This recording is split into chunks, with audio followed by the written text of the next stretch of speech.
네, 시청자 여러분 안녕하십니까? 출발성공투자 진행의 온인주입니다. 안녕하세요. 김수정입니다. 간밤 뉴욕 증시가 정말 뜨겁게 불타오르는 모습을 보면서 기분이 참 좋았는데요. 예, 맞습니다. 사실은 블라드 총재가 그에 앞서서 미리 예방주사를 놓았기 때문에 이번에 옐런 장관의 발언에 오히려 시장을 좀 환호하는 모습을 보이지 않았나 이런 생각도 좀 들었습니다. 네, 맞습니다.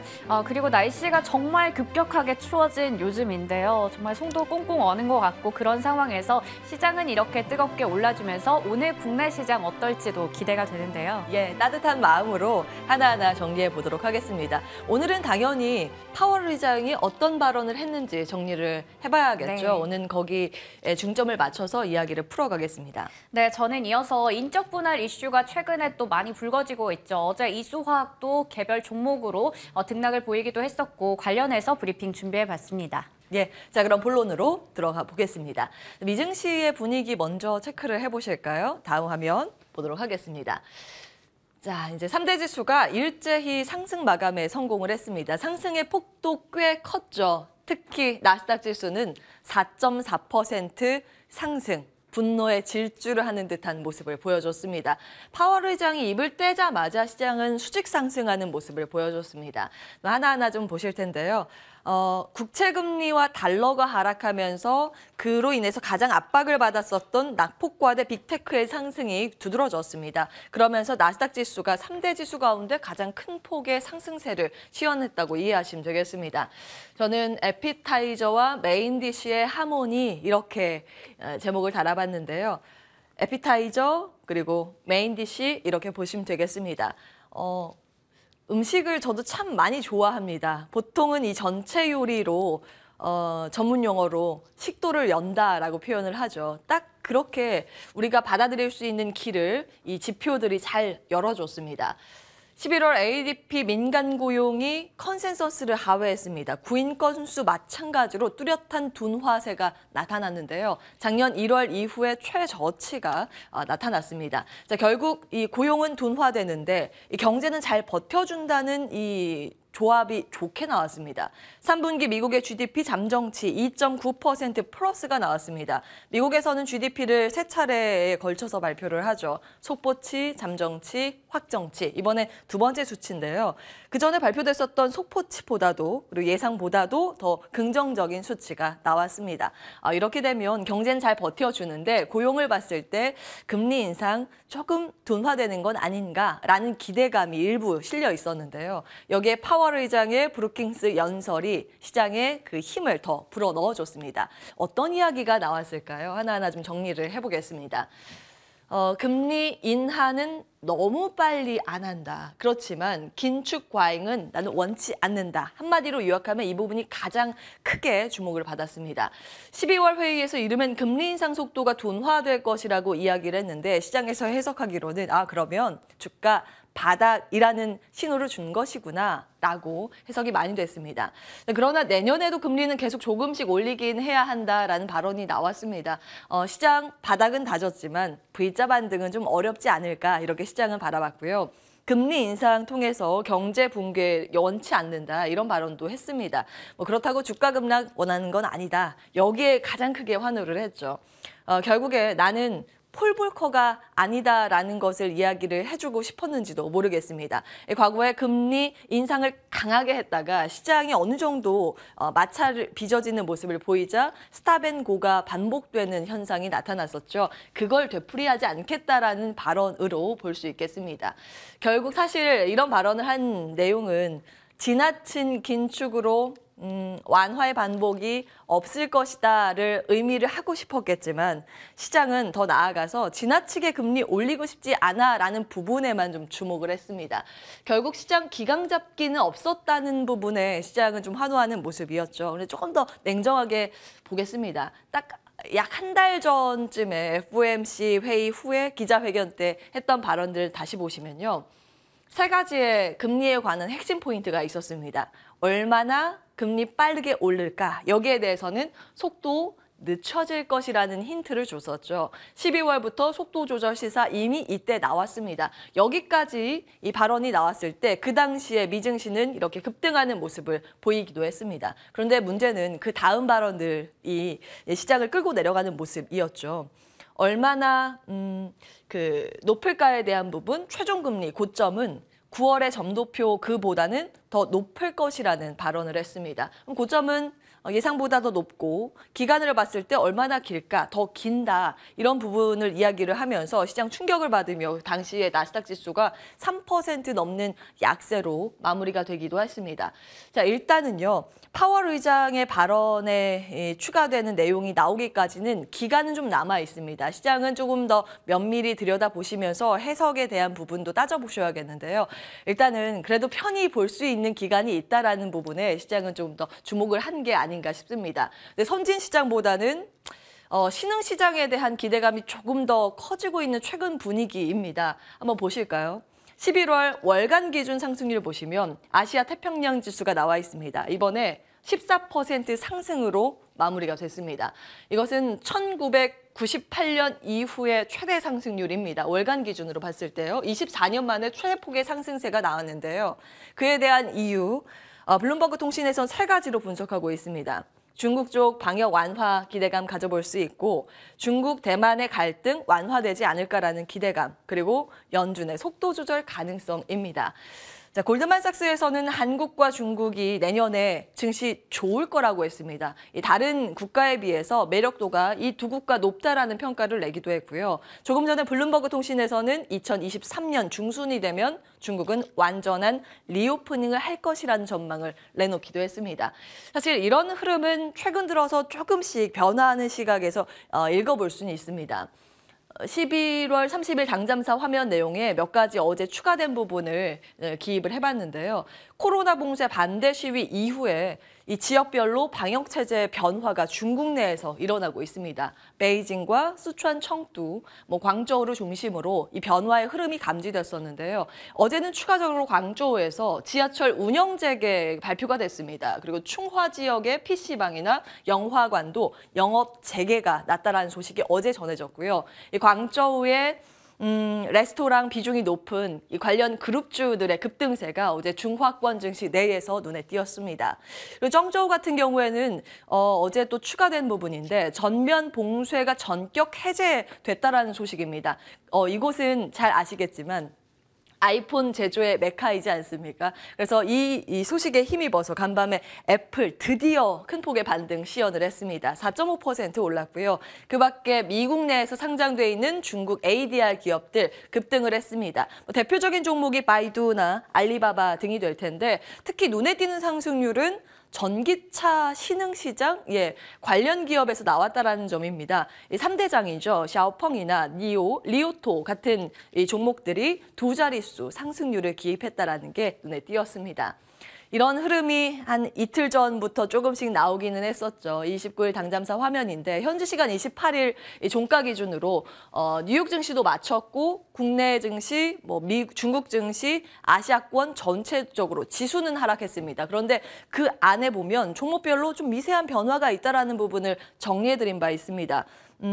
미국 내에서도 중국과 연관돼 있는 카지노 관련 기업들의 상승세가 특이했다. 그리고 이 중화권 증시는 떨어졌지만 그 안에 포진돼 있는 리오프닝 관련주, 공항, 여행, 면세, 숙박, 그리고 홍콩, 마카오 관련 기업은 1에서 4, 5%의 상승세를 시현했다라는 점 눈에 띈다라는 부분을 말씀을 드렸습니다. 최근 들어서 일단은요, 중국의 전면적인 봉쇄 완화 조치는 나오진 않고 있지만 이러한 일종의 변화의 움직임에 시장은 주목을 하면서 관련주를 매수하는 움직임이 나타나고 있습니다. 그와 연관돼 있어서 우리 시장이나 이런 리오프닝 관련주에 대한 대응 전략 어떻게 가져가면 좋을지 잠시 후에 따져보도록 하겠습니다. 자, 국내 세부 이슈를 한번 보도록 할까요? 네. 오늘 인적 분할 관련 내용 정리를 해오셨는데요. 하나하나 보겠습니다.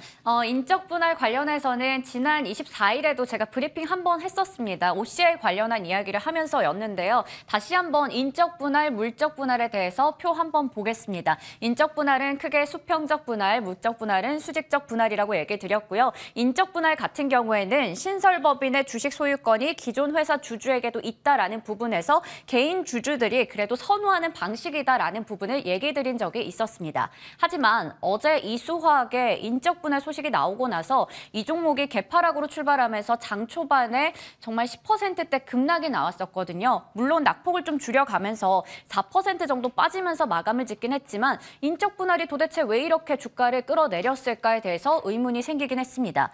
우선 이수화학의 인적 분할 내용 좀 간략하게 정리해봤습니다. 석유화학 부문은 존속법인으로 그대로 두고 정밀화학과 전고체 배터리 소재 부문의 인적 분할이 있을 예정이고 신설법인 가칭으로 이수 스페셜티 케미컬을 설립할 계획이다라고 밝혔습니다.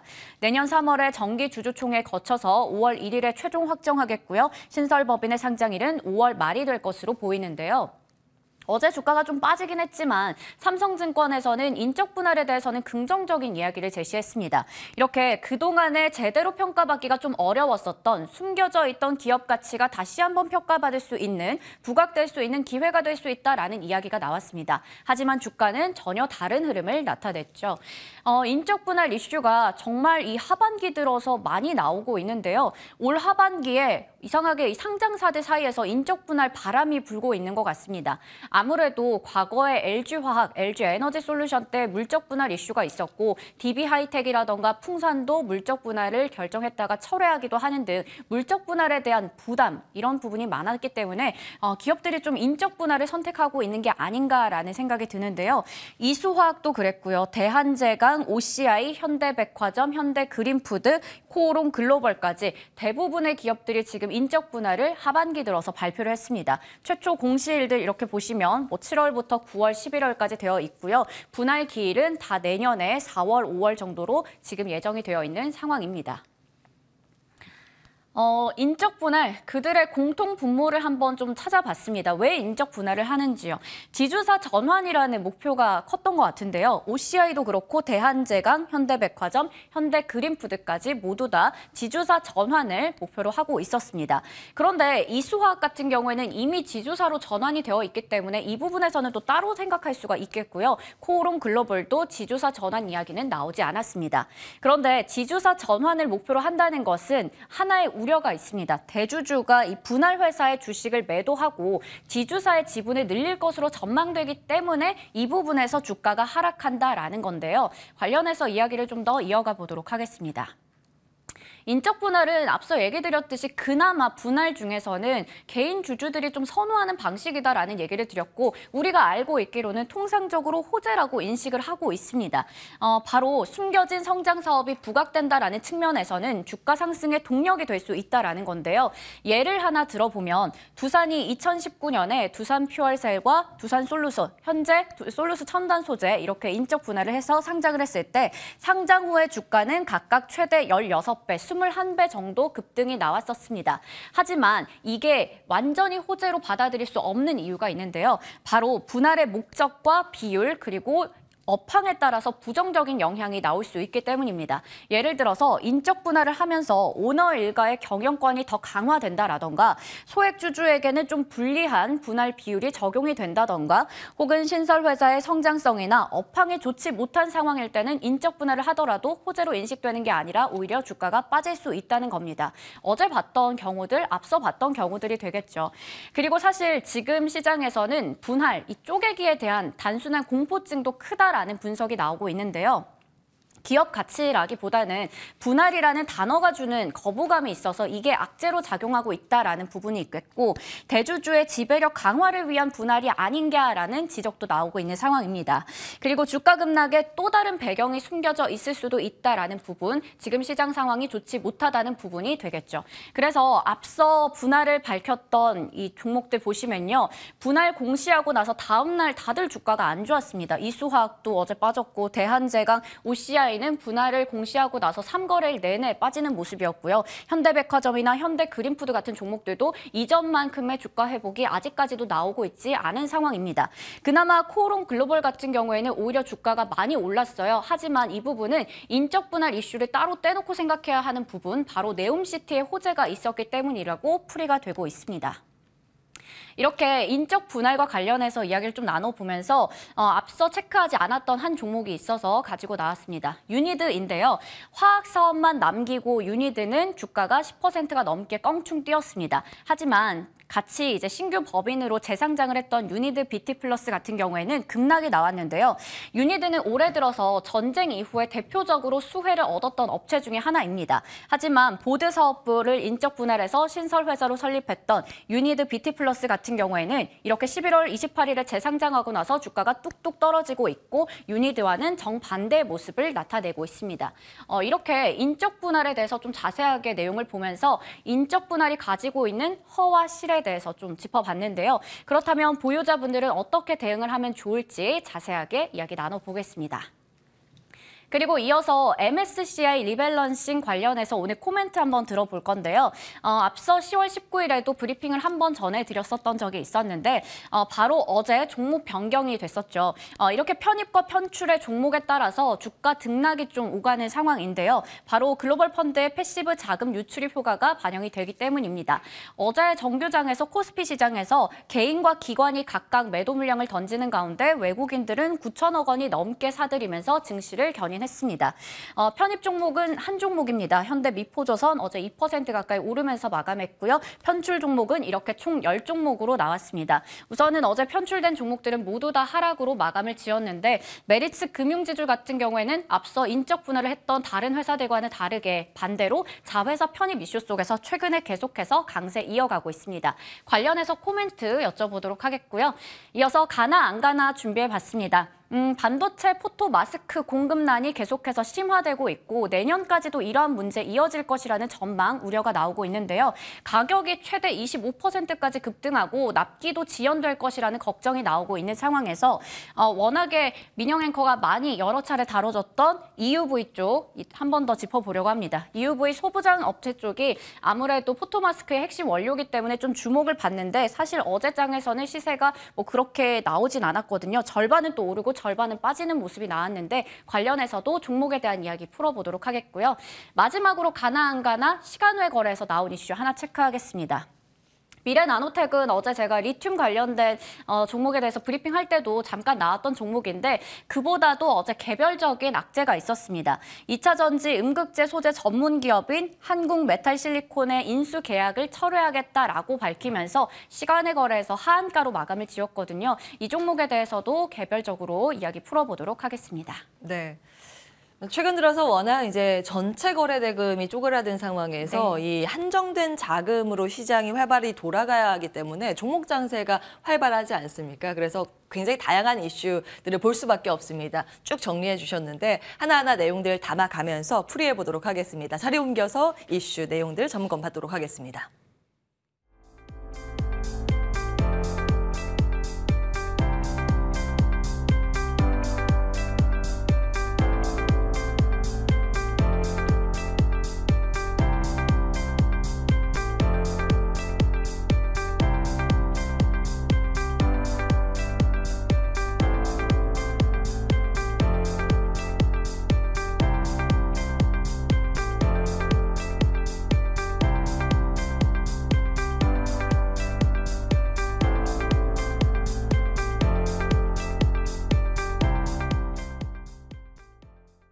네, 개장 전 주목해야 할 이슈들 그리고 종목 대응 전략 이분께 받아보도록 하겠습니다. 주식명가 MTNW 김진만 어드바이저 함께합니다. 안녕하세요. 네, 안녕하세요.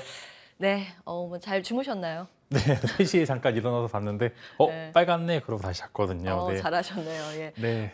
주목할 만한 부분이 있었을까요? 파월 의장의 발언은 어떻게 평가하시는지요? 네, 해석은 앞에서 앵커님들이 워낙 잘 해주셨고 저는 이제 시장에서 우리가 과연 어떻게 반응해야 되는지 대응해야 되는지를 좀 코멘트 드리려고 하는데요. 일단은 긍정적인 요소를 좀 체크를 해보시면은 금리 인상 속도가 둔화된다. 즉 어느 정도 시장에서 일단 12월에 50bp 올릴 것이 확정이 되고 이제 대략 이제 5점 최대 탑 포인트가 이제 5.25니까 이제 50, 50, 25 이렇게 어느 정도 가이드라인을 제시를 함으로써 이전에 CPI 이후에 제가 첫 발언이어서 굉장히 오늘이 중요하다라고 이야기를 했었는데 일단은 인플레이션이 꺾었다는 점에서 굉장히 유의미했었고 그다음에 최근에 나오는 이제 오늘 이제 잡보고서 굉장히 중요하게 되는데 이런 파월의 발언들을 지지를 해주는 여러 가지 요소가 나오게 된다라고 하면은 말 그대로 산타 랠리가 좀 가능하다라는 입장이고요. 금리 인상 속도가 좀 둔화가 됐기 때문에 당연히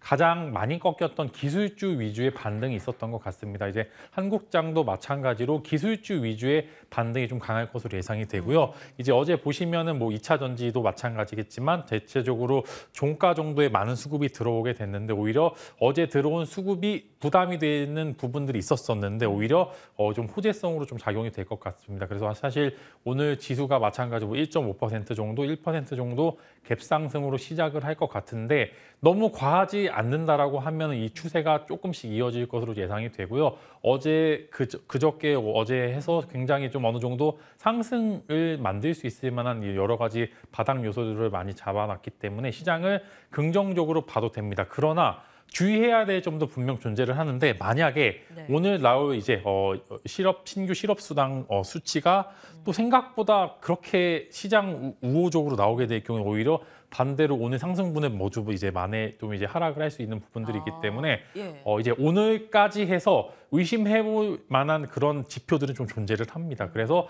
너무 이제 오늘 올랐다고 덜컥 매수를 하시기보다는 사실 어제 매수하셨던 분들 혹은 이제 어느 정도 주식 비중을 늘려셨던 분들은 오늘 상승장을 즐겨 보셔도 됐겠지만 만약에 파월의 발언에도 엇박자로 나올 수 있을 만한 그런 지표가 나오게 될 경우에는 시장이 또 그만큼 하락을 할 수 있을 만한 요소들이 있기 때문에 한국 시장 기준으로는 오늘 어느 정도 다시 좀 차익 실현 매물이 나오게 될 수도 있기 때문에 오늘 일부 사실 비중을 줄여 보셔도 될 만한 그런 그래요? 구간입니다. 그래서 너무 상승에 취하지 마시고 미국장은 그만큼 한 일주일 정도 조정이 너무 있었기 때문에 상승 탄력이 강하게 나온 거고요. 한국 시장은 의외로 미국이 빠졌음에도 불구하고 강한 모습을 보여주고 있기 때문에 오히려 차익 실현 매물을 좀 조심해야 될 필요가 있습니다. 그래서 예. 이전에 지난번 CPI 때와 좀 비슷한 흐름이 보여질 것 같아요. 갭 상승을 했는데 밀리는 척하다가 올릴 수도 있는 부분들이 충분히 있기 때문에 다만 비중을 줄이라라는 말씀입니다. 그래서 무조건 매도보다는 일단 비중을 축소하고 다시 올 랠리를 또 기대를 해봐도 될 만한 구간들이 있기 때문에 의심해볼 만한 지수 혹은 기대해볼 만한 그런 지표까지 같이 가지고 있기 때문에 시장에서는 부정적이기보다는 하방이 단단하게 잡혀있다 이렇게 말씀을 드리겠고 이렇게 된다라고 하면 또 트레이딩의 시간이 왔다 이렇게 좀 말씀을 드리도록 하겠습니다. 예.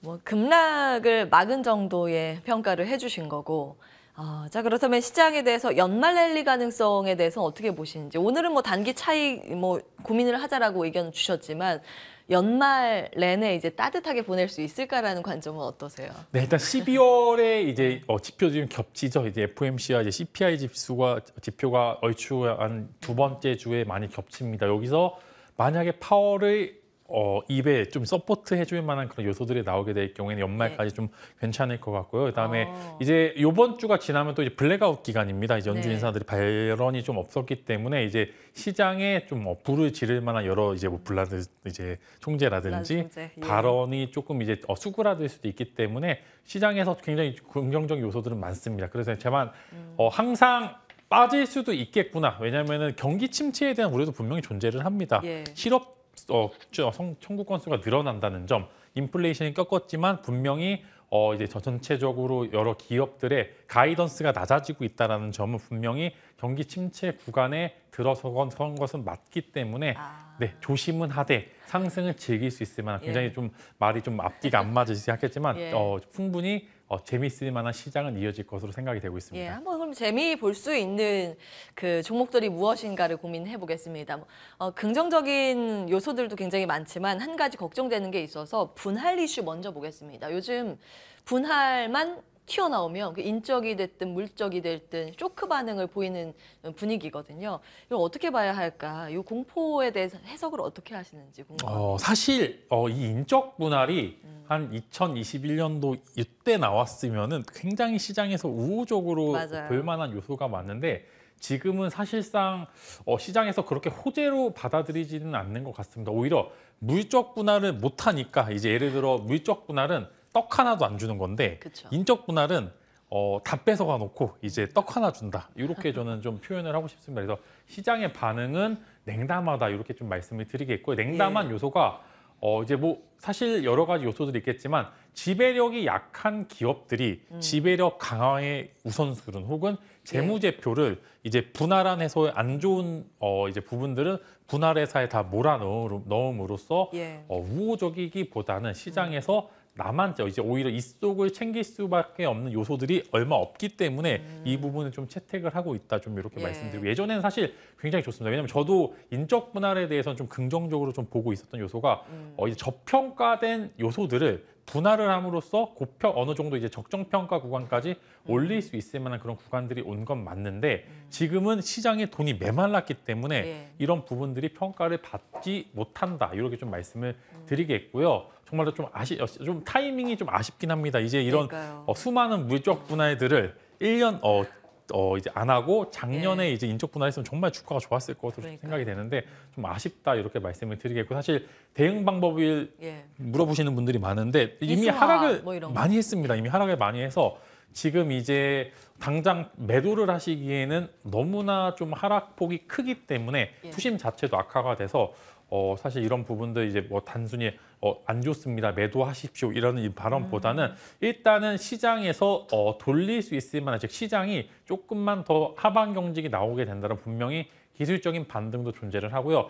대부분의 이제 회사들이 그리 나쁜 회사는 아닙니다. 예. 좋은 회사들이 조금 더 평가를 잘 받기 위해서 나온 여러 요소들도 있기 때문에 지금 당장 매도보다는 분명히 되돌림목은 존재를 합니다. 그만큼 인적 분할 전후로 해서 사실 한두 번 정도의 랠리는 나올 수 있을 만한 요소들이 많기 때문에 당장 매도하시지는 마시고요. 분명히 어느 정도 이전의 하락분을 만회하는 구간에는 진입이 될 것으로 예상이 되고 있기 때문에 예. 그때 가서는 어느 정도 비중을 축소를 하시고 나머지 부분들만 이제 인적 분할을 좀 받으시는 그런 부분들도 좀 체크를 해보시면 좋을 거고 어쩔 수 없이 인적 분할을 받으실 수밖에 없는 분들도 분명히 계실 겁니다. 일단은 그렇게 된다라고 하면은 분명히 분할된 회사와 분할되지 않은 이제 존속회사. 존속회사가 어느 정도 좀 휘비가 많이 갈릴 수가 있습니다. 한 종목은 플러스 10%, 한 종목은 마이너스 15% 보통 이렇게 해서 그렇죠. 사실 이게 뭐지라고 이제 판단을 하실 수도 있는데 일단은 저는 분명히 이제 분할 이전에 기회는 온다 이렇게 아하. 말씀을 드리면서 그때 탈출을 잘 하시길 바라겠습니다. 예, 지금 파는 건 시립 구간상 이제 매도는 추천은 안 하시는 것 같고 좀 보유하고 계시다가 한 번에 반등 구간이 올 거라고 보셨습니다. 일단 이수화학 들고 계신 분들 참고해 보시면 되겠고요. 시간상 빠르게 넘어가겠습니다. MSCI 리밸런싱 어제 특히 이제 프로그램 쪽의 순유입이 폭발적으로 나오지 않았습니까? 이게 단기성에 그치는 것인지 계속 유입 기대를 해볼 수 있는 건지 좀 궁금합니다. 한국 지수를 추종하는 인덱스 자금이 들어온 건가요? 네, 사실 제가 생각했던 것보다 자금이 좀 많이 들어왔습니다. 예. 저는 이제 한 2, 3천억 정도 들어오겠구나 생각했는데 거의 이제 종가 기준으로 거의 한 5천억, 6천억 이렇게 예. 막판까지 즉 이제 동시호가에 시간에 확 동시호가에 들어왔고요. 시간에 단일가 거래에서도 어마어마한 물량이 들어와서 이 부분들이 사실 제가 이제 화요일 날 나와서 말씀드렸지만 예. 보통 종목 기준으로는 MSCI 편입 이제 종가가 고가다 이렇게 좀 말씀을 드렸었는데 예. 그런데 오늘 미국장에서 좋은 소식이 나왔기 때문에 이렇게 되면 판을 다시 짜야죠. 이제 사실 이런 요소들도 분명히 이제 생각보다 견고하겠구나라는 생각을 들고 있는데 그간 보시면 외국인들이 선물 매수세가 굉장히 좀 두텁게 나타났습니다. 근데 오늘 또 하필 위클리 옵션 만기일입니다. 그래서